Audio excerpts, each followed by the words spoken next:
मध्य रेल्वेचं वेळापत्रक सुधारा अन्यथा तीव्र आंदोलन करू, संयमाचा अंत पाहू नका, लोकल रेल्वे गाड्यावरून विविध प्रवासी संघटना आक्रमक, महाव्यवस्थापकासह इतर वरिष्ठ अधिकाऱ्यांना निवेदनाद्वारे इशारा।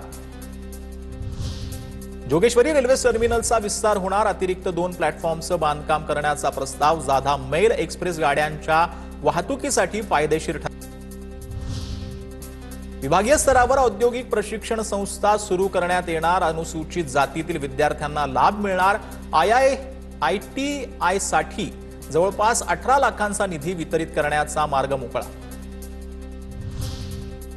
पुण्यात सिग्नलवर फुल विक्री करणाऱ्या मुलांसाठी अभ्यंग स्नान आणि फराळाचं आयोजन, पुण्याचे माजी उपमहापौर आबा बागुल यांच्या वतीनं आयोजन।